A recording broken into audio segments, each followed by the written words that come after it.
Yo, yo, yo! And welcome back to another episode of the Ball Habatim. We are recapping a glorious Max win over St. Joe's, Connecticut. I am joined, as always, though he's off camera, but he'll be back on camera soon, the Grizzled Vet, a.k.a. the number one Max fan that I know from Teaneck, Natan Cohn. We are joined as well by the Admore of Analytics himself, Shua Cohn, Shlita, as well as the sage on the stage. Ariel is with us as well, and of course, we are joined by two of the most eminent personalities in all of D3 hoops, the ones who believed in us even when we didn't believe in ourselves. Ryan Scott and Bob Quillman. Guys, with your Schmack Mac Attack is back, and the M-Stack Jack, we are back! Let's go. Okay, so, let's be calm, be cool, be collected. No need to lose ourselves. This is a great game. So, Ryan, can you start us off? What are you seeing here? What are you seeing here at the M-Stack tonight? It was the best game they played all year, right? It was a full 40 minutes, had two good halves. Obviously, the defense could have been a little better in the first half, but I'm not sure it could have been much better in the second. Stop. No, keep going. Oh my God. And as I'll tell you, as someone who was on the last episode of the Ball Habatim, I know we all were not down in the dumps, but we were waiting for something, and you, Chief Rabbi of New York, Bob Quillman, came on and gave us some well-deserved pump up. And do you feel vindicated by what you saw tonight? At least in part. I'm happy for all of you. Is what I'm going to say. Is look, Yeshiva Nation deserves this victory. The Macs have kind of been under this microscope from people like me that say, are they ever going to beat a good team? Well, Yeshiva played a really, really good team tonight. That's a legitimate top 25 team and played great. And so I'm happy for all of you guys because this is a big time win. And this is the kind of win that can send you into the NCAA tournament with a ton of momentum. So that was awesome, guys. That was super fun. I mean, Shua, you want to break down some of the X's and O's? Like, what are we seeing? As one of our two residents said it, we got Ariel here as well. I mean, either you guys jump in, but sure, what are you seeing on the X's and O's? So it was a tale of two halves, right?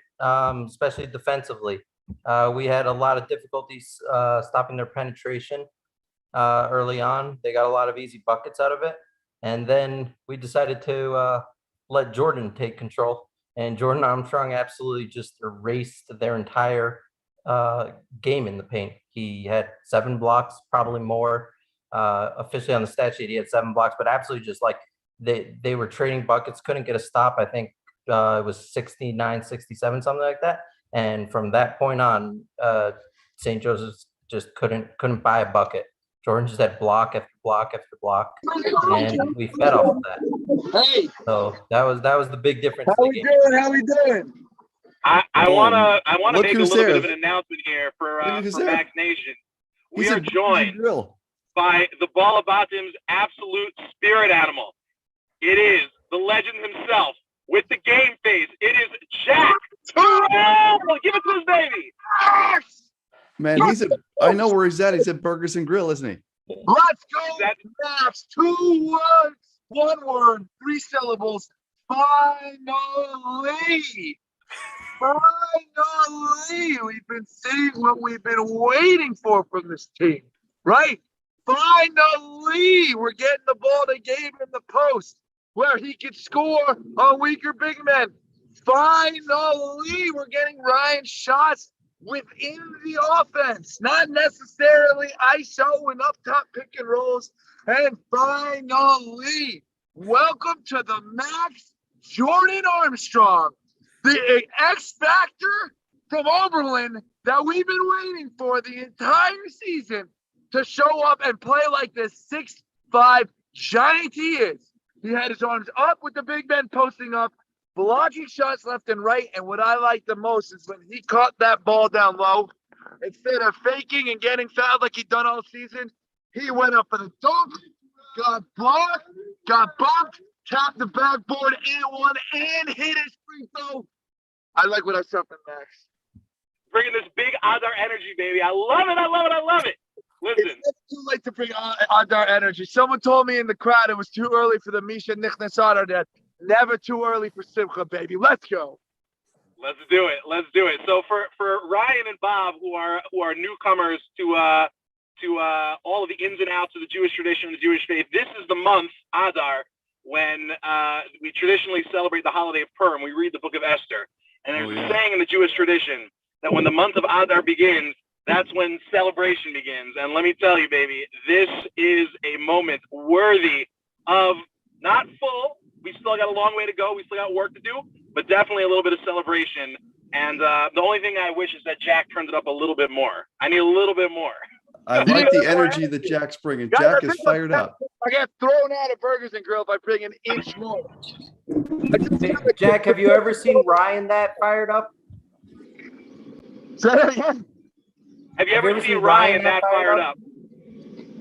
It's about time I saw him with his true Sparks side of his genes showing up a little bit on the court. High five in the crowd, pointing at the kids. What I liked about him, and it's something that I don't mean to like beat the drum of my own brother here, but something that I did like to see was when he got in foul trouble in that first half. I know me personally on my rec league team, I had been mopey, but he was defense. Turning to the crowd, chanting it on. That sense of positive energy coming from your leader when his back is against the wall and his butt on the bench is infectious. It leads to guys like Markovich and Patash, guys who haven't necessarily been there before, going, all right, our leader is calm. Let me be calm and knock this mid-range shot by Markovich. Let me be calm and knock this big-time three by Patash. It calms the rest of the team. Gabe is always calm, but it was great to see from Ryan that sense of calmness with those two fouls early on. And I think that was Ryan's best game. I've watched a lot of Yeshiva basketball. You guys have watched more than me, but I've often wondered who the best players in the country, probably Ryan Terrell, but then you think maybe it's Jack Nolan, maybe it's Josiah Johnson, maybe it's this guy. I think after watching that game, like Ryan Terrell's the best player in Division III. He did things tonight that, as a whole, no one else in the country can do, right? So you saw him use his size. You saw him shoot the three, the mid-range, the little step back. That was the best game I've ever seen Ryan Terrell play. It's not the most points by a mile, right? What he scored 22, something like that. But Something like that. Think of the stretch that he had when the game was in the balance. When Yeshiva went from down a few to up a bunch, that was all Ryan Terrell, or at least most. That was pretty amazing. Yeah. No, and the energy he showed, he was flexing, he was yelling. The emotion would just fed the whole team, that energy. I think I'll point to one play, just to talk about, because Jack definitely talked about what he was doing in the first half, sort of cheering on because he was in foul trouble. He had one play that was, again, I wouldn't say it's uncharacteristic because it is so Ryan, but there was a play on a steal where he got the ball ahead of the pack and he had a post up, I believe, on the other Martin brother. And Eitan had just hit 2 threes. And instead of just taking Martin one-on-one where he had 6 inches on him, he kicked it out to Eitan coming back down, and Eitan nailed the 3. But he knew, he could sense what was happening in the game. He knew Eitan was hot. And that play right there just shows the other side. It's not just about points. It's about the team, and it's about making it work. Very good point. I mean, that play right there is a championship. I mean, if you want to win a championship, I know Bob is way more knowledge and advanced when it comes to what it takes to win at this level, especially when it comes to the tournament. But making plays like that down the stretch, I think, is a championship level play. What's up? Orpek, say hi to the Ball Habatim. What's good? What's up? Oh my God. Guys, we got celebrity sightings all over the place. This is beautiful. What we really need. When can we get a rematch? Listen, You want the Titans? With the Titans. So there is one coming. It's called the National Championship. It's in Fort Wayne. It's in March. So let's do this. We got a little tougher road than you guys, but we'd like to see you there. Yeah, absolutely. Listen, one thing that I will say about our beloved Yeshiva University Max is we may have a Division III team, but between Ryan and Ovek, we have Division I hair, and Jordan too, by the way. So Without question. who I'm very, very proud of. And by the way, we're very glad to welcome as well to the broadcast the other half of the bandwagon boys. Simi Cohen is here with us, the legend, Juboy Media. He is an absolute OG legend for this season of the Max. So we're so excited to have you with us, Simi. Yeah, I came a bit late. Did you guys talk about Jordan Armstrong and the impact he had in the second half? Because to me, It's all yours. You talk Go about off, it, Simi. Remy, It's go all off. yours, No, baby. and Shua and Ryan and I were doing a space with like two other people, and it was incredible to see the second half defensively that he had. And like, I'm not a technical guy like Shua, but at the half, we were talking about how YU was. Think about it. They were down 5. Ryan had 4 points, and they had been going with the small ball lineup, and the small ball lineup, which is in Shua's words, anything with Gabe at the 5. So Gabe at the 5, Ofak, Ryan, Halper, right? And we're missing one. Lasko? No, Batesh. Oren actually. Lasko. Oren or Lasko, and it was mostly Batesh. And they were like getting open looks, but then they were having trouble defensively. And what I said was, we need to have someone we need to just get someone defensively inside. And Armstrong, Zucker, one of them, and just hope that we could still create offensively with the other 4 guys, which we've had trouble doing. And if we can't, then run it through Ryan. And I think that's exactly what they did. And it worked. I mean, he was looking to score when in other games, and because I agree with you, Bob, I think he had like one of his best games. I think his head was really in this one. Like, besides for the emotion he was showing, he was making smart decisions. There was a couple of games ago where he looked like a little bit confused, or he threw the ball away a couple of times very uncharacteristically. This game, when he had the ball and he had any kind of room, he was looking to create for himself, and that's what they needed to see. That's what they needed to see when you have Armstrong and you have some other guys on the floor who aren't going to do that. And he did it. He stepped up when he needed to offensively. So to me, the whole key, the second half was Armstrong on defense and Ryan on offense. And Armstrong on defense, I mean, he had like 7 blocks.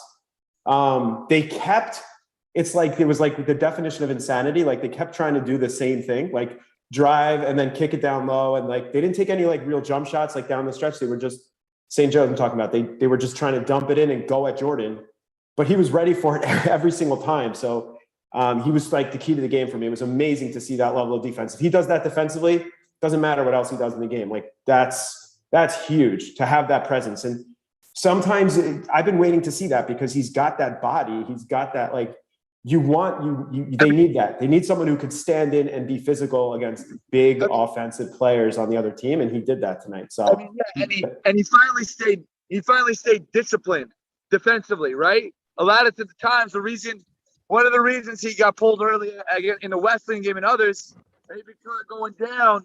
Today, stay disciplined, hands straight up, block at the height of the shot. If he stays disciplined and he brings that, he adds an added dimension that this Max team doesn't have. One of their weaknesses is size. When the other team has a bigger than Gabe Lifer, if Jordan Armstrong could continue consistent production like tonight, this Max team may have a shot. This Max team will be scary down the stretch. He solves a huge issue that they have if he can continue, along with Zucker bringing his toughness. I just loved it all around. Well, and you saw the guys. I mean, I was just glad that he was in there to get 5 fouls, right? That was the expectations I had of Jordan, right? To just get a few fouls and take a few possessions away. And all of a sudden he's blocking every shot in the world, right? I mean, he got played off the floor against Illinois Wesleyan and they couldn't keep him on there. And all of a sudden he's been the big difference. Now, obviously it's helpful that the refs were letting a lot of stuff go, right? There's probably a few of those blocks that might've been called fouls in a tighter game. But still, I mean, he showed up and to have the guys who aren't the big names show out like that is what you have to have if you want to get past the first weekend in the tournament. Yeah. I think also one other player. Sorry, go ahead, Ariel. Or Mitesh, he had that huge 3. He was the last couple of games he's been missing some of them, but he stayed right with it. He has confidence. I think he's probably one of the best shooters on the team behind maybe Halpert, but he's another big piece. If we're going to make a deep run, remember back 2 years ago, Eitan Halpert was, making that, emerging from then. If Or Mitesh could, make those big shots and big moments where it's going to spread the floor. And Elliott put him in the right spot, and it was that was a huge three. That was kind of the dagger, was that was to go up 8 with a couple minutes, 3 minutes left. Yeah. I think it was to go up 7. To go up 7 on that one. Yeah, 4 to 7. That's like they say it's the biggest. It felt huge at the time. And Eitan, that's call out Elliott here, because I think that was exactly. He actually had one of his best coaching games of the season in terms of, like, let's not forget, he had to manage through a first half where Ryan didn't play close to what his minutes are, and where Gabe looked gassed because of that. He was unreal. He coached a great game, and he called Batesh in for that play, in a play where you worried about the defense if Batesh comes in, because you saw them take advantage of him a couple times, but he felt that was the right time. It was really came in, second play down is when he hit that 3. So it was great to see Elliott sort of, be in that game the whole time. He's always thinking about these things, but it really paid off tonight. Yeah, a great performance by Elliott. One other thing that we haven't really mentioned that much is what a shooting performance from Eitan Halpert. I mean, we talk about the second half and opening up the lead, but we wouldn't have been in this game without Eitan shooting towards the end of the first half and beginning of the second half. I mean, that he was 7 of 10 from 3, I think, for the game. Just hit big shot after big shot. Eitan, he hit the dagger also in the corner to really put the game away. But what a performance from Eitan Halpert. And by the way, and speaking of, I want to go back to Ariel's Batesh point for a second. One thing that we kind of joked about a little bit last game was, Batesh took a ton of shots and didn't necessarily shoot great in the last game, but he hasn't gotten that many minutes over the course of this, stretch of the season. And we were kind of joking, like, hey, it's actually good for Batesh to get some in-game shooting experience and just kind of like shoot himself into shape, as it were. And I think tonight, in a weird way, you saw it pay off. He played with a lot more confidence. His stroke was there. And like you guys were saying, Batesh came through with a monster 3. And it really, and I think it was that point, I think the guys on the broadcast said, like, the MSAC just lit up at that point. And you could hear it on the broadcast too. It was just a thing of beauty to see. Yeah, that's when Misha Mechnassadar came out after that shot. When they start saying that, it's something big that went down. Let me ask Ryan Scott if he agrees with me about the playoff situation here. So, Ryan, I believe we're on the same page that the Macs still have to win the Skyline Conference Tournament. There is no Pool C at large option here. Do you agree with that? Am I overstating that? Let's just level set there. Oh, no, it's not. And in fact, I was telling the guys beforehand, been going through the bracketing and kind of figuring out where everybody is. And Yeshiva right now, based on the numeric resume they have, is going to be the 4th seed in whatever pod they go to.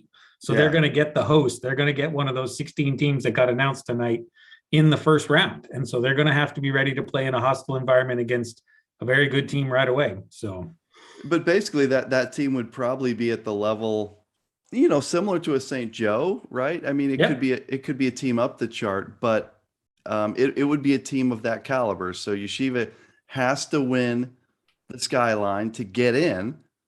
But boy, if they get in, would they really be an underdog on the road in the first round? I guess they would be a little bit if you're playing like on the road at, I don't know, what would be an option here, Ryan? Nichols or?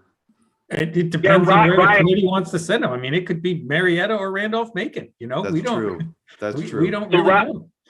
Ryan, for Max fans who kind of love the Max but don't necessarily know the entire D3 landscape, what are some like nightmare scenarios for Max first round matchup? If we're fortunate enough to make it out of the Skyline, and what are some matchups where we might kind of be more favorable? All right, so the ones I just said, if you end up at Marietta or Randolph-Macon in the first round, that is worst case scenario, because those are 2 places that are going to pack out gyms, and those are 2 teams that are really, really good. I don't think it'll be at that level. I don't think Yeshiva's that far down the list that would be what you're looking at, but maybe a team, probably best case scenario, might be going down to Stockton, right? That's not too far away. The fans will be able to travel. That's a team that doesn't have a ton of size. You might get maybe Swarthmore. You might get UMass Dartmouth, a team like that would certainly be a little more similar to the St. Joe's team tonight. but you're not going to get. There's probably only one or two games that would be easier than the team you played tonight. And I still think the nightmare matchup for Yeshiva is the team that's got tons of size, and so I think like Wisconsin Oshkosh. Yeah, but none of them are within 600 miles of New York, Bob. They're not going to see those, right? They're not going to see those teams until and if they got to Fort Wayne to the Final Four. To me, every team that's East. Now, I'm not counting like Marietta and Randolph-Macon. I'm looking at the East and the Northeast. The Wesleyans, the Mass Dartmouth, the Nichols, the St. Joe, Connecticut. Just start list. Like, I feel like Yeshiva matches up just fine with all of those teams. I'm not saying that they're the favorite or they're going to kill them, but I don't think they have a nightmare matchup until the second weekend, maybe even until the third weekend. That's just my take. So you want to know that the scenario that would be interesting is that both Illinois Wesleyan and Yeshiva can drive to Marietta. Let's do this. So, maybe that's a second weekend matchup, right? They win the first two games and then the rematch is happening in Southern Ohio. So round two, or no, that would be great. I want to beat Randolph-Macon first. I think we need that game. We need that game. I think everyone deserves that game from a couple of years ago. Look at Jack Terrell bringing content to this thing right now. Look at Jack Terrell, Burgers and Grill. Jack, what's on Burgers and Grill? What's on the menu tonight? Jack, we need the live feed from Burgers and Grill. This is come on, let's be real here. He can't. You're on mute. You're on mute. Take yourself off mute. Oh my God. You lost him. So I think I'll tell you, I want Swarthmore, not because I know anything about the matchups, but because as a Max fan who wants the Max to get good games, I feel like Swarthmore will refuse to play Yeshiva until and only until the NCAA literally forces them to play us. So I kind of want that matchup. Ari, I got to say this though. I can't say any of your words. Like it's not Swarthmore, it's Swarthmore. You don't say the R. Swarthmore. So I've been working really hard to learn your words. Thank you, Bob. I appreciate this. Swarthmore. This is why we bring on the chief rabbi. This is bridge building. This is education. This is exactly what you're supposed to be doing. See, this is the kind of content we need for Max Nation. I love it. We like to say in Division III that you're not elite until you have a letter in your name that you don't pronounce. So it's like there's no H in Amherst, there's no R in Swarthmore. You gotta have a silent letter before you can really reach the top level. I agree. There we go. I love it. Well, so up until tonight, there was no D in Yeshiva. So thank God. Whoa. Oh my! Until the second half tonight, 31 points. I'm being positive, but I couldn't resist that. That was 31 harsh. second half points tonight. Right? They gave up 45 in the first half. Yeah, and 31. 31. That saved the season right there. That 31-point second half. Amazing. So Jay Zuckerman in the YouTube chat says, I just want to call out this comment. It's changing topic for a second. Gabe would never say anything, but I guarantee you he's gassed from work, school, marriage, etc. It's amazing he finds time to do this at such an elite level. And I think that secretly we'd all kind of agree with a lot of that from a lot of the season to date. But I will point out that he's looked a little different to me the past couple of games. He's looked like the Gabe that I don't know as a bandwagon fan, but from prior years and have been told about. He looks like he's trying intentionally to take it inside, take advantage of matchups down low, score when he's in the post. I don't know how many points he ended up with tonight, but I saw it a few times where he was fed the ball and had an advantage, and he didn't just look to pass out, which you want him doing because he's so good at that too. But he actually did do the highest percentage play, which is like take it yourself to the hoop and finish more often than not. So I think that's another amazing sign. To me, like, looking for, since these games don't mean anything in terms of like the standings or the rankings or whatever, you're looking for signs, you're looking for nuggets and little wins and tidbits you could take away from the game. To me, Gabe, Ofek, both in the first half playing like their old selves, are huge. And then Armstrong showing me something I just had not seen. I mean, he's had games where he's had blocks before, but I thought he looked, as Jack said, really well after I spoke before about discipline. I thought that nailed it. Like, he just like looked like he was really comfortable and poised and like confident. Like they're just not doing anything off me tonight. And every time it went inside, there wasn't a foul call and the ball was either blocked or it was just a turnover, or it just felt that way. So those are like the wins that make me so excited about tonight. It's not even the score. It's great that they won. And it's nice to see them beat a big team. And that's huge, especially coming off the losses that they've had and just like not putting it together and then losses they shouldn't have had. And to see them beat a team that's so highly ranked is great. But even more than that is the stuff that we could take away from the game. And I just want to point out Gabe, because I don't know if you guys see the same thing, but I would say specifically last game and this game. I mean, last game he scored a bunch of points, but this game also, I feel like he's carried it through where he's looking more, assertive down low. I don't know if you guys are seeing the same thing. Well, I'll tell you one thing I am seeing, and that is Nathan Cohen. Welcome to the feed, my man. So yeah, getting through the rain, sleet, and snow in thank God, just rain with a beautiful 58 degree day. I just want to call out one thing I think that we haven't talked about, because we always listen. We jump into this stuff so quickly. We talk about this Max team. Like, just take a moment. This is the first time, I believe, in Yeshiva history. Again, we are people of the book. We are all about the history and the tradition, especially again those who sort of played and had opportunities before against top. I think this is the first time in Yeshiva history that we've beat a top 5 team. It may be the first time we beat a ranked team. Team. So it's not just this team is absolutely what we're focused on. But I just want to take a minute and call out and give kudos to Yeshiva as a whole, Yeshiva University, for an incredible milestone, and one that I'm telling you, being at the game, and yeah, the game was rocking, and the whole place was rocking, but there are probably 200 kids there, 10 and younger. I mean, I love going out there every time and seeing these young fans. They're going to remember this game forever. Like, this is going to be with them, and they were there when that happened. I think that's just truly awesome. Truly awesome. So I just want to call out that historic moment for YU.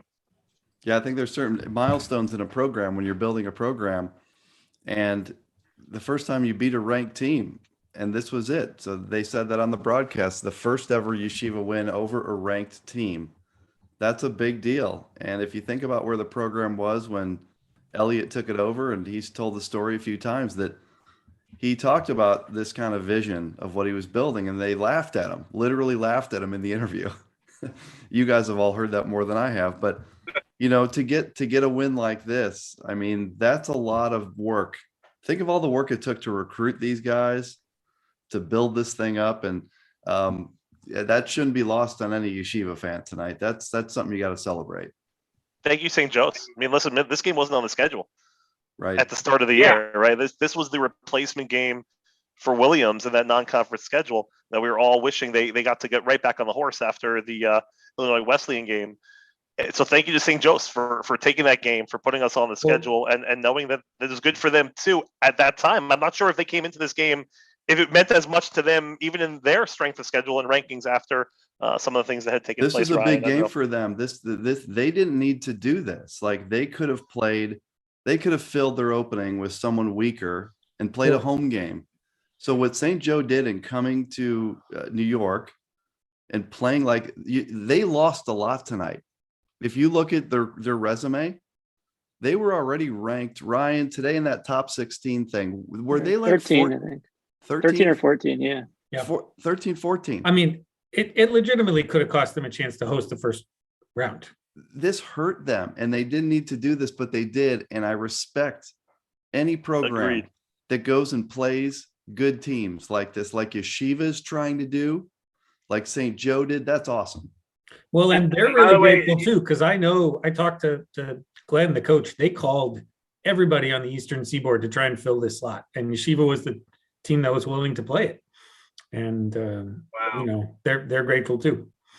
And it parallels to me, Bob and Ryan, earmuffs guys, but people like you who've been in this world for so long, and kind of, you guys could have looked down on fans like us for trying to be a part of this and froze us out, but instead you've welcomed us in with open arms and educated us and made this so accessible and fun for us, and you even joined in on the fun. So I think the parallel to that are the teams like the Illinois Wesleyans, like the St. Joe's Connecticut's, and even Williams, even though that game got canceled. They had every reason, like a lot of teams have, to freeze us out, ignore us, not be willing to play us. And as you said, Bob, especially when it can cost them and they have nothing to gain from it and maybe only something to lose from a certain standpoint, for them to play us, we're extremely grateful as fans. And we just really love to see it. And by the way, I do want to go back to that point that Sim made before about Gabe, because I think it should be said. Do you guys think, and Sim, I'm curious what you think, it almost feels to me like I know Gabe is such an incredible hard worker, but given all the things that he's saddled and all the responsibilities that he's shouldered this season, it almost reminds me of kind of a working man's version of those like early 2000s Shaq performances where he kind of like play himself into shape over the course of the season. I think for Shaq it was because he's just like a cool, fun guy, and like he just knew that he could play himself into shape. But for Gabe, he's just like legitimately doing a lot. And the more games he gets, it's like, spinach for Popeye. I mean, I think it's not a mistake. We've seen his best performances the last, 2-3 games, right? And he's come out looking different. I mean, I feel like he's even looking trimmer and fitter. And I was saying, 2 weeks ago, I would have said he hasn't been as good since that 1920 tournament, right? Like that seemed to be the peak of his career. And he's playing at that level again, the last 2 games at least. And one would assume he's kind of focused down and figured out what he needs to do to get back to that level. And he will going forward, however long the season lasts. Yeah, and to be clear, he wasn't like playing poorly by any stretch. He had a triple doubles. He's got tons of assists and rebounds. He's just playing differently, where he's more. I think because I don't want to say the wrong thing. I think maybe he was like conserving himself, or I do. This is my opinion. I could be wrong. I do think that this schedule did play, like his life's busyness did play a role in how he performed, in the sense that it takes a lot of energy to get the ball in the post, back the guy down, and try to score, and to do that like multiple possessions in a row. And that's different than standing on the post and passing. It just is. That's not to say that one's necessarily more or less valuable than the other, but sometimes you do need that other version of him depending on who you're playing. And tonight was a perfect example. And last game was a good example where he had the matchup that he could exploit and you needed him to. Whereas earlier in the season, even if he had that matchup, it felt like he just wasn't, and everyone was kind of looking like, this doesn't look like the same Gabe Lifer we're used to. So I don't know if I'm making sense, but I think that it's awesome to see this like kind of coming together for him, where now he's the complete, he's already was kind of a complete package, but now he really is a scoring threat who could take you down low, one of the most dangerous passers, grabs a ton of rebounds and does all the little things right and protects the ball. And now that you have that complete package, it's to me, it's just a huge difference maker. So I'm hoping we can just consistently rely on this going forward. That would be amazing. And I think the other thing that you guys maybe don't appreciate because you're so close to it is he is a star player who legitimately does not care about his own numbers. The second half tonight, he was working hard and getting open and not getting the ball time and time and time again. And most teams, if you had someone of his stature who was going through that, it would be a chemistry problem. Like that would be an issue. And you just know it's not going to be with Gabe. And that is an incredible luxury to have somebody who can be, an all-American level performer who genuinely doesn't care if they're not getting the ball, for 5 or 6 or 7 possessions. The other thing to consider about that is that I've often seen that, teams are freshman, sophomore, junior type teams. Let's take sophomore, junior type team. That they play a lot looser than when these guys get to be like junior seniors. Sometimes you get one of these great groups and you think they're going to be good forever. And you think that their junior senior class is going to just kill everybody. But then like the real world sets in. Put yourself back your senior year of college and like the real world stuff that starts entering your mind and your responsibilities. Now take Gabe, and he's a grad student and he's married and he has a real job and all these things. I think that it's not a huge surprise that some of this stuff is played out the way it has. You look at these guys playing with all this pressure on them all of a sudden, and the way a couple of these games have looked. I've seen this play out a lot of times with a lot of teams where, a team returns everybody and it doesn't click that final year.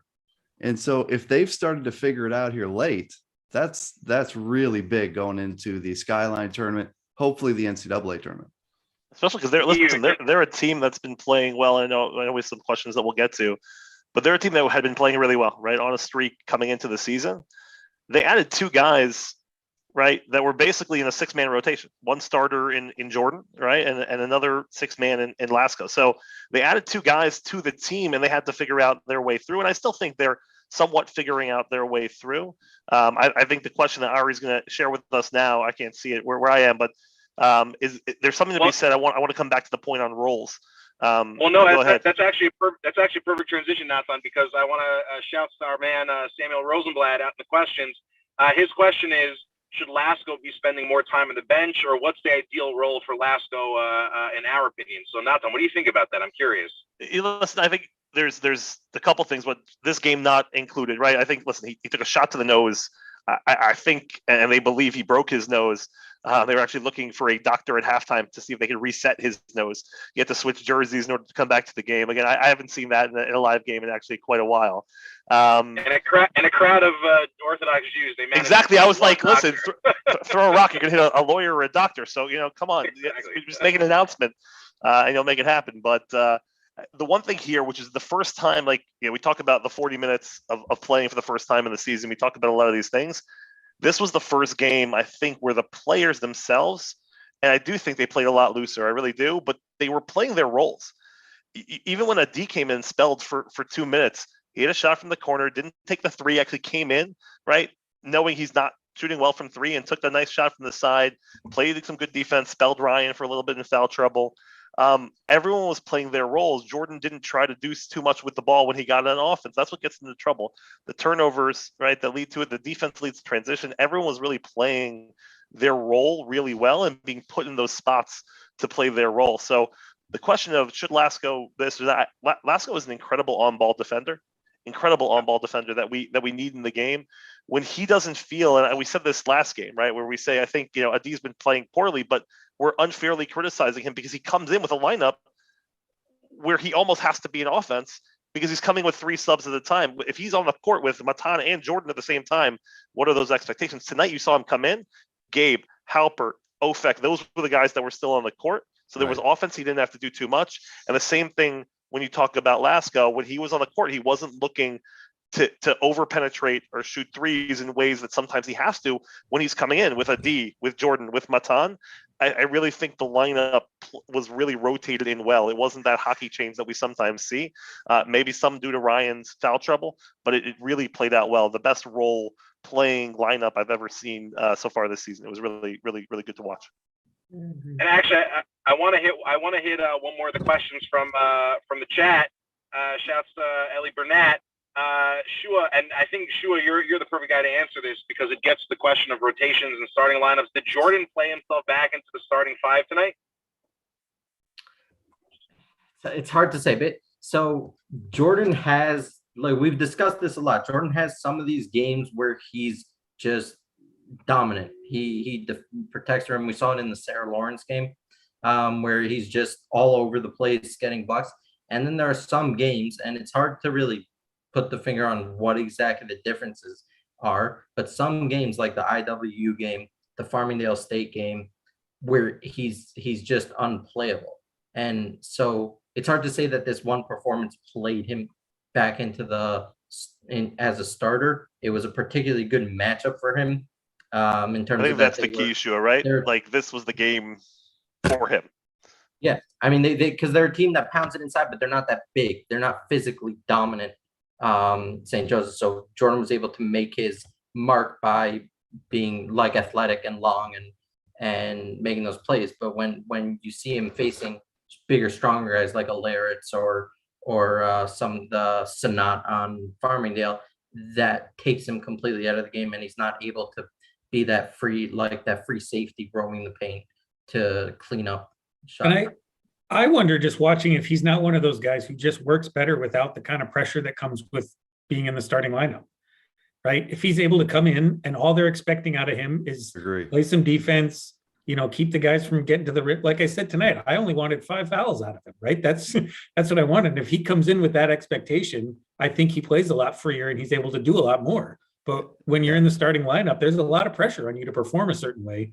And he might just be really good at coming in off the bench. And after a win like that, I guarantee you that Coach Steinmetz is not going to mess with his starting lineup. So like whether he played himself into it or not, especially after just changing it 4 games ago.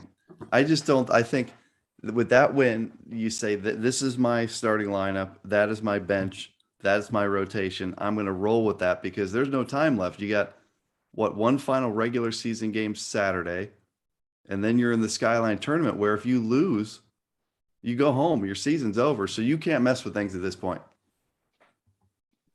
Yeah, and it doesn't. I've we talked a lot about it early in the year, like Zucker, Armstrong, Zucker. It honestly doesn't matter. They're going to need both of them, and it's a similar answer to the Lasco thing. Like you're going to need all these guys to play their role, to give them minutes. You can't just get minutes from 5 guys. You can't just get minutes from 7 guys. You need minutes from all these guys, and you need them to just do what they're going to do. Like that, like you said, Ryan, like just play defense. We don't need you to even score if like Ryan, Terrell, and Halpert are on the floor and Gabe, like you don't also need to be a scorer. Like, so focus on defense and rebounding and that's it. And it's similar to like Lasco, like focus on defense and ball protection. If everyone kind of could just stick to their role, we're going to need all of them. Who starts, who doesn't start, it honestly doesn't even matter. There were a bunch of games, I think, where before Zucker took over starting, Armstrong started, but Zucker got more minutes. Like, didn't that happen like a few games in a row? Like, it almost felt like they wanted Armstrong for like the tip. And then like a few minutes in, it was Zucker, and then he stayed in the game. So like it happened. I guarantee you there are no coaches have a starter just based off of the tip. Yeah. I'll put that out there. It's not a thing. Well, and he still only played 15 minutes tonight. He did everything he did in 15 minutes. Like it wasn't like he was playing extra minutes or anything. So yeah, he barely played in the first half. I mean, the Hulk works quick. By the way, we have a question for Ryan in the chat from our guy Andrew Zeitz. Shout out to Andrew. There seems to have been some sort of situation with Old Westbury forfeiting a bunch of wins. That news came down today. Do we know what happened there? Does it impact the Max and the Skyline anyway? Well, I mean, I don't have official confirmation, but what I understand and I'm pretty confident in is they had a player who was coming in for the second semester who wasn't actually eligible. So once they figured that out, they pulled him out and they just had to forfeit the wins they had while he was on the team. And he didn't even hardly play much, which is really sad for them. But so I think they lost 3 games out of that. They did, and I think right now the conference standings, based on the way it goes, the only thing that it really seems to impact from a standing standpoint is in the North Division. So the division that Yeshiva's not in, Yeshiva and pretty much with Farmingdale's opponents, they're going to be locked into the 3 seed unless something happens where Farmingdale sort of blows it. But it's really going to affect the other division in terms of who's the 2 and who's the 4, because what it does is it actually puts the Merchant Marines back into a tie with Manhattanville going into the last game of the season. Yeah, so it'll affect seeding maybe for your conference tournament, but even the way the NCAA does that is once the games are played, the stats are all in stone and everything. The only thing that happens is the team loses. I mean, it's just the win-loss column. And it knocks them out of the tournament. I believe it will knock them out of the tournament because they were at 7 and 8. So dropping to 7 and 11, I think will probably put them out. Or sorry, 4 and 11 will put them out. So I wanted to circle back for 1 second on the Gabe discussion. A couple points that stick out to me. I'd like to think he takes it personally that teams have been doubling Ryan off of him, and that has led to an increased aggression in his game. And it's been noticeable in the second half. Teams have definitely gone with that strategy, and Gabe's making them pay. So that's good to see. Ever since Farmingdale, when they were like stepping off with him, he's been either taking the shots or he's driving. So I think you're exactly right. Yeah. And the Farmingdale was he was hesitant, but after that, right, I think I was going to say the Farmingdale game. I think what's not, it's not just that, Shua, because I think that's 100%. I think he's not just stepping away to the 3-point line this time, right? I think what was happening in the Farmingdale game and some of the games before is that he just stepped into that 3 and right, he just stepped back, right? So if Ryan swung it to him, he'll take a 3. Now you're actually seeing him take the space inside and get into better post-up position off of that. So even when they swing over, he's got a guy who's either smaller than him or he's in great position. So it's he's actually moving without the ball to those spots where usually he's the one orchestrating those plays. The other thing I noticed tonight, if you watch the like the pregame, I'm talking like from the time that everyone got done with, shooting around, the buzzer sounds, it's about time for the anthem. And if you look at how loose Yeshiva was in the pregame, it was noticeable to me. Just go back and watch like starting lineups-ish that time. They were very, very, very loose, and they were overly like together. I don't know what I mean by that, but like they were really making an effort, it seems, to be connected as a team, more so than I've seen in any game. I think their attitude has changed. I think they've taken the floor lately. I think they've had some like internal soul searching as a team kind of things. But go back and watch that a little bit and you'll see what I mean. Like they were super loose in the pregame. I can corroborate that. Coming out of the locker room, they were dancing. I mean, like they were legit coming out of the locker room before the first half, before the game even started. And a lot of them, usually it's a couple of people who are always doing that. It was really a very loose team. I was actually surprised at how loose they were. And there's no underestimating how difficult that is to change that when you're in the kind of funk that they were in. You know what you have to get to, you know what the goal is, but to move from tight to loose and do it in 3 days like they did is unbelievably hard. It's so impressive. So we've seen 2 in a row, right? Listen, we've seen 2 in a row really well. I mean, like obviously different opponent with Mount St. Vincent, but a very well executed game in that game as well. So two games where the offense was going, as we talked about Shua on that broadcast where everyone had to listen to us. The transition, which was right? absolute you saw this fire, by the way. Just shouts to Nathan and Shua. I prefer the Max Live guys. As I said, Max Live is such a good broadcast. They actually call the plays before they happen. So if you're watching there, it's you guys just get the delayed feed, but they call it early.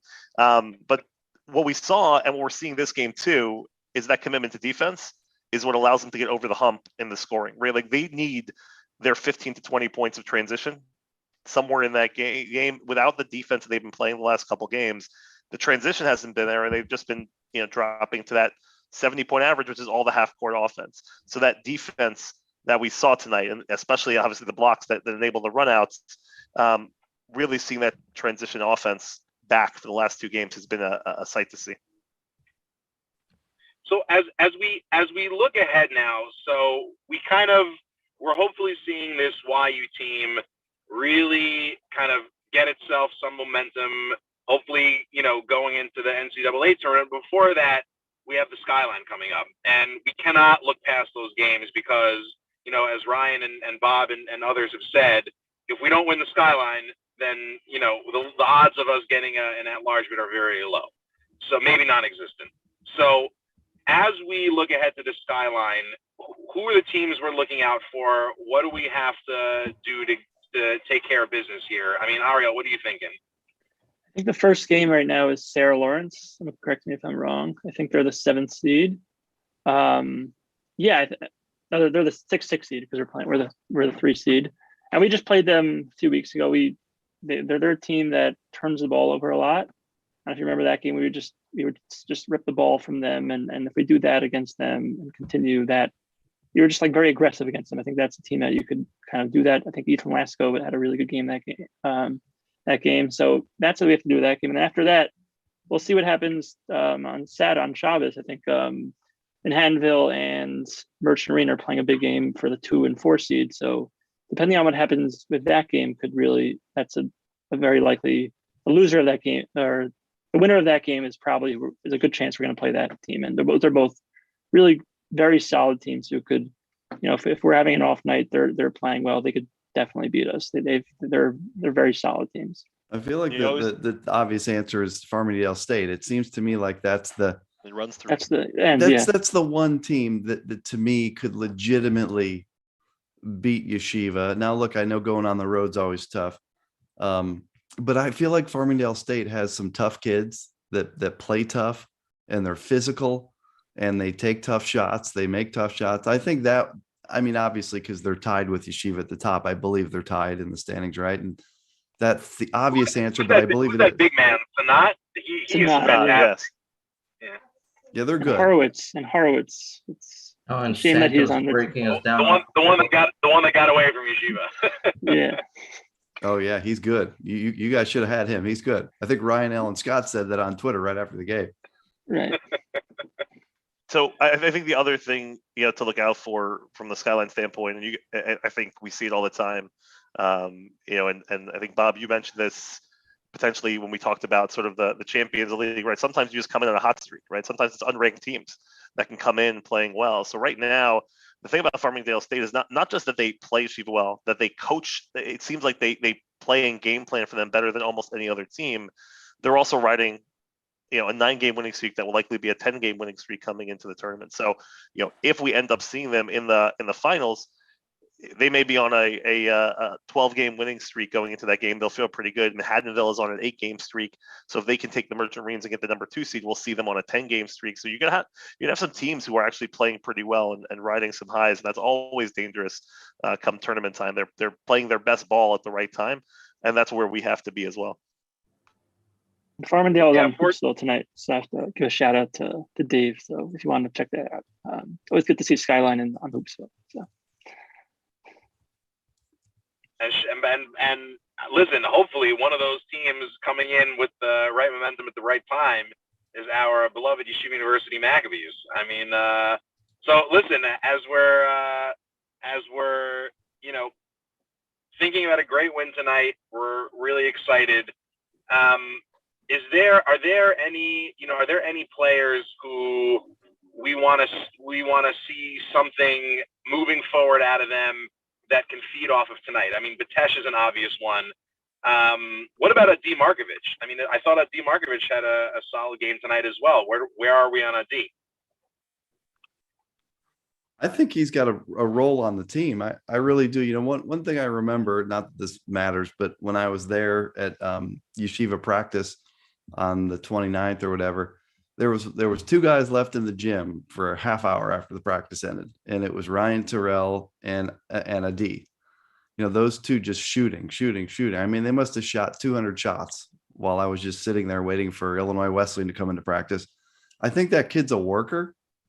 I think he's got good things to put on the floor. To me, there's just something intangible that if you can find him 9-10 minutes a game and he knew his role, I think you'd get good production out of that guy. And I also think the obvious one is Ofek. You need the Ofek that showed up tonight.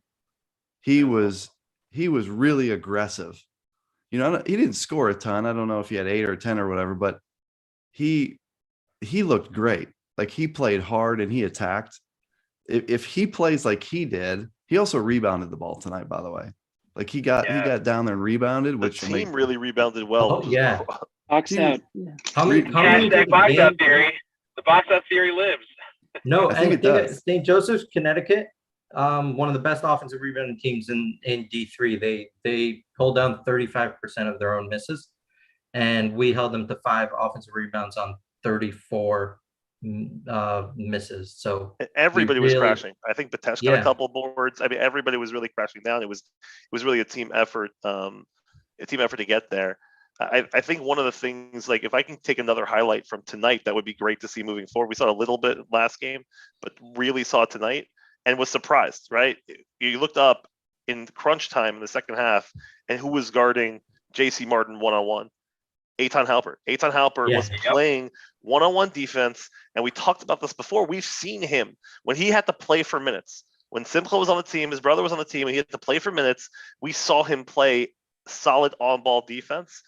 And then we've seen him play and not get there to the 3-point shooter. When he decides to play defense and he puts himself into it, he is really a more than above average defender. It was great, and he played him really well. He went chest to chest. There was one play, I don't know his name, I apologize. He was taking number 35, their biggest dude, who came off the bench and really was trying to bully ball Jordan and others. He played him down low too. He was really committed to defense in every matchup, and that is, if we can see that going forward, I think Ofek, huge factor, as Bob said, but Eitan committing to defense really allows a lot of the other guys to work around that.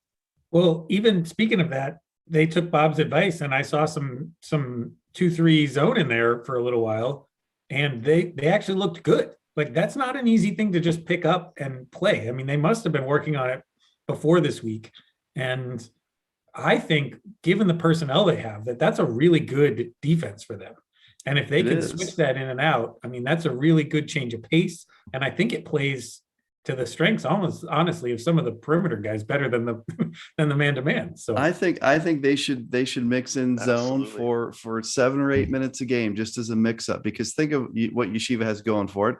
Pretty athletic, pretty long in certain spots. So you set up that zone with Gabe and Terrell and Zucker with these long arms. And what does Yeshiva not do well? They don't guard dribble penetration. I mean, a guy dribble penetrates, and it just leads to a kick out wide open three. So why not just accept that and say, for maybe 8 minutes a game, we're going to sit here in a zone, and if you make 2 threes in a row, we're going to have to get out of it. But why not just see if that leads to 3 empty possessions in a row and roll with it? I know that Elliott doesn't like playing his zone, but hey, sometimes you got to look at what's going on. And I really do think his zone is a good option. Your best on-ball defender is Ryan Terrell, and you can't win a national championship if he's playing the ball handler. I mean, that's just not going to work. Yeah. And they've tried to avoid it in some games, and because they didn't have an answer, they basically switched. I think in 2 or 3 games, and not just on ball, right? He took Laveritz, I think, for most of the second half as well. So he's the best defender in general as long as he can stay from a size standpoint. And I just don't think that's the answer, right? You can't get yourself into that situation. And you can do that for 1 game, but you can't do it for 6. You know, like that's you just can't do that. Well, what about when we talk about the roles? I mean, it was interesting sort of seeing the stats coming into tonight's game for both teams. Just very curious, Ryan and Bob, to see in terms of what you see play out and the teams that end up sort of winning and lasting in an intense tournament like you're talking about. Why you plays their starters probably more than most teams in terms of 3 or 4 guys averaging over 30 minutes a game. You looked at the team coming in, and basically nobody on that team plays more than 30 minutes a game, and they were so they played that rotation tonight. Is that a factor when it comes tournament time in terms of tired, or do you have the time to sort of? No, what I've seen is that in the tournament, for example, Illinois Wesleyan is always like they play 11 or 12 guys, 10 or 11 at least. But in the tournament, there's media timeouts, which we never have media timeouts in normal games. We did for your game. So you get these games where you have media timeouts, and unless the guy's in foul trouble, why do you need to play any subs?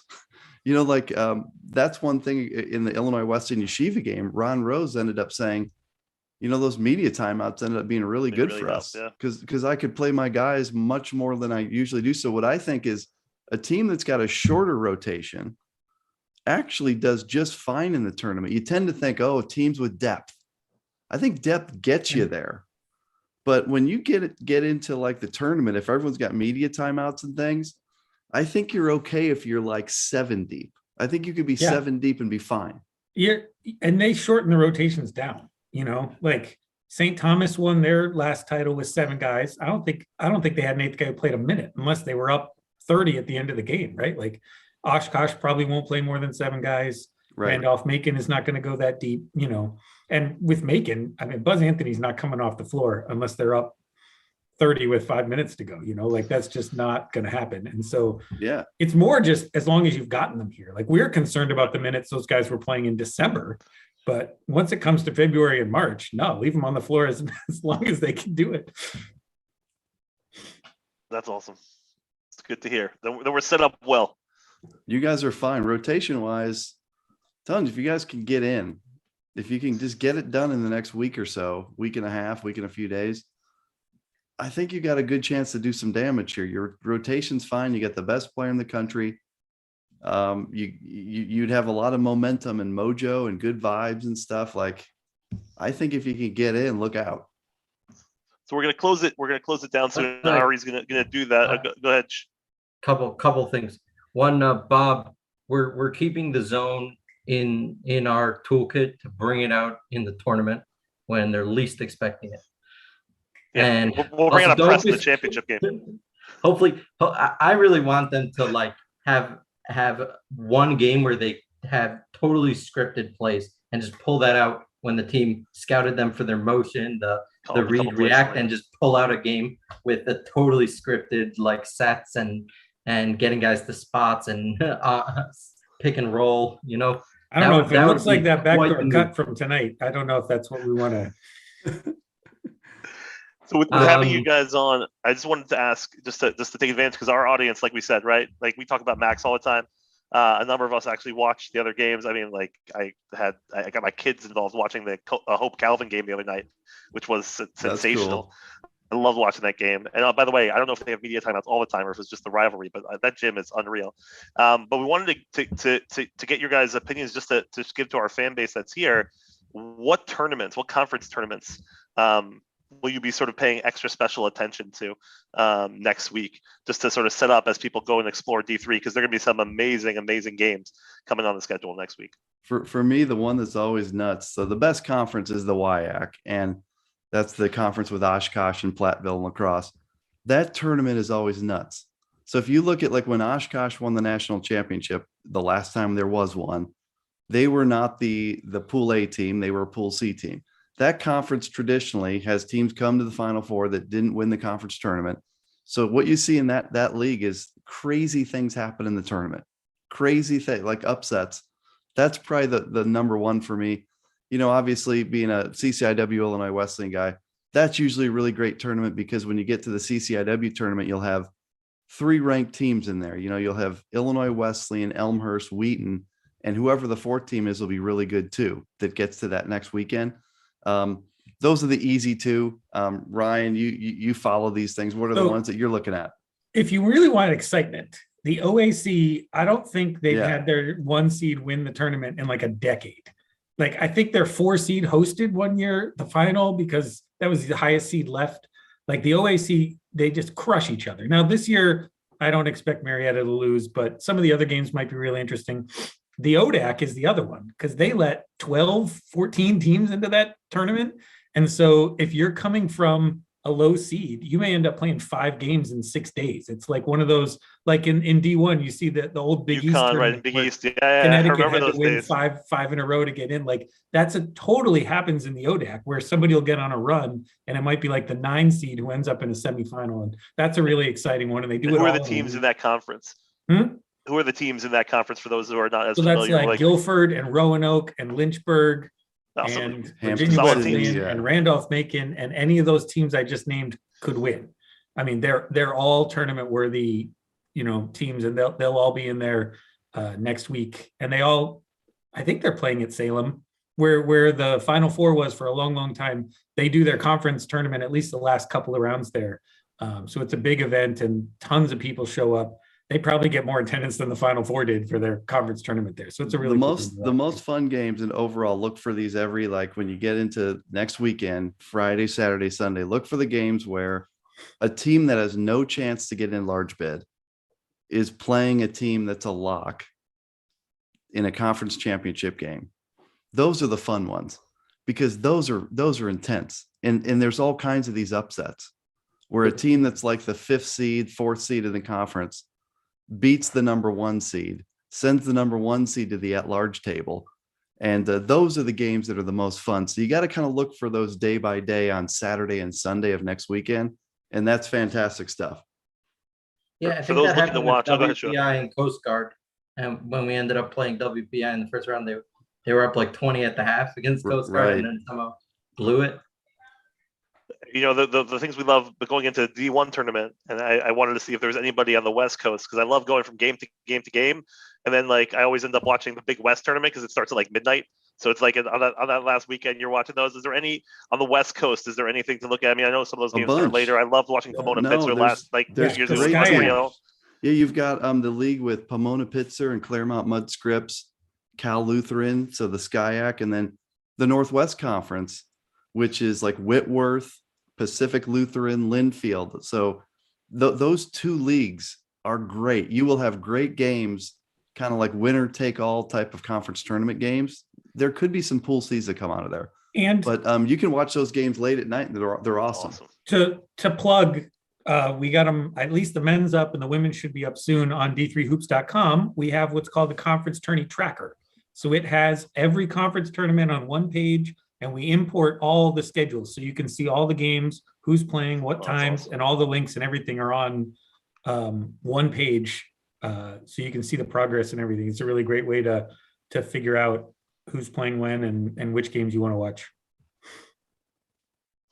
Before we sign off, I asked Jordan to join us. He wasn't able to because his phone's at 5%, but he asked me to thank all the fans for him, and that's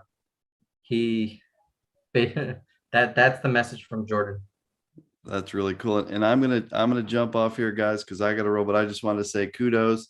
You know, it's we've been on this journey together. The first time I heard of Yeshiva was from Ryan, and so here's Ryan on this thing. And you know, I've given you guys a lot of grief about like, are you for real or not? Have you ever beaten a ranked team? And tonight's the night, right? So that was the win that everyone's been looking for from the Max. I counted our 2 wins last year as you did, and I never let you count those. I never let you count them. But hey, that was a big win tonight, and congrats to all of you guys. Thanks for having me on as always, and I look forward to joining you guys again. Okay, so I'll let you guys go, and we'll see you next time, fellas. Okay.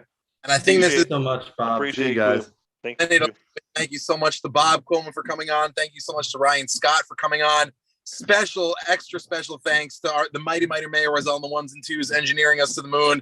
And as he always tells us to tell you, like and subscribe. There it is in the bottom right to the Ball Habatim.